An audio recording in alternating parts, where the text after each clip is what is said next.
Kepolisian Resor Kota Banda Aceh menetapkan CNM 25 tahun pelaku pembunuhan terhadap Evi Marina Amalianti 53 tahun yang ditemukan meninggal dunia di rumahnya di kawasan Kaju, Aceh Besar.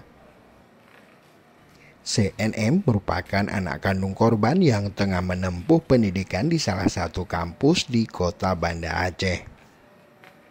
Peristiwa pembunuhan itu terjadi pada 2 Januari 2024 saat korban baru tiba dari kampung halamannya di Sabang untuk melihat anaknya yang tengah kuliah di Banda Aceh. Kasus pembunuhan tersebut sempat menggegerkan warga. Sebelumnya, anak kandung korban mengaku ibunya dibunuh oleh seorang pria yang masuk ke rumahnya pada malam hari. Ia juga mengaku sempat mendapatkan penganiayaan hingga akhirnya pingsan.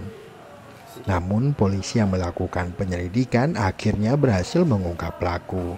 Dari hasil olah tempat kejadian dan berdasarkan keterangan para saksi, pelaku diketahui merupakan anak perempuannya sendiri yang berstatus sebagai mahasiswi.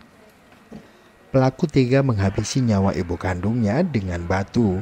Diduga motif pembunuhan karena pelaku sakit hati dengan ibu kandungnya. Dari hasil olah tempat kejadian, di sekitar jasad korban juga ditemukan perhiasan milik pelaku. Diketahui pelaku berusaha memberikan keterangan yang tidak sesuai dengan apa yang ditemukan polisi dari hasil olah TKP dan keterangan saksi.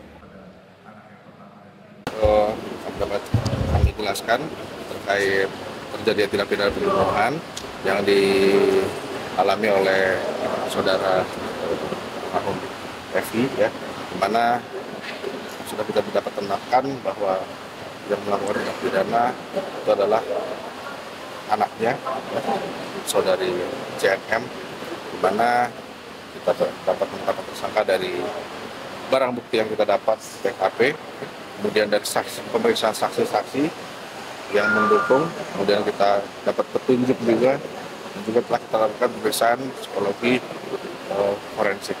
Artinya dalam hal ini awalnya tersangka memang tidak mengaku hingga saat ini, namun kita kedepankan scientific investigasinya, ya, scientific crime investigasinya, kita lakukan tes darah, kita lakukan uji lab semuanya dari mulai kuku, batu, ya, kemudian juga psikologi dapat kita tetapkan bahwa CNM itu anaknya datang menjadi tersangka. Sebelumnya, korban Evi Marina Amalianti ditemukan meninggal di rumah yang ditempati anaknya di Desa Kaju, Kecamatan Baitussalam, Aceh Besar pada 2 Januari 2024. Saat kejadian, korban dan pelaku tinggal bersama. Dari Banda Aceh, Tim Liputan Aceh Video.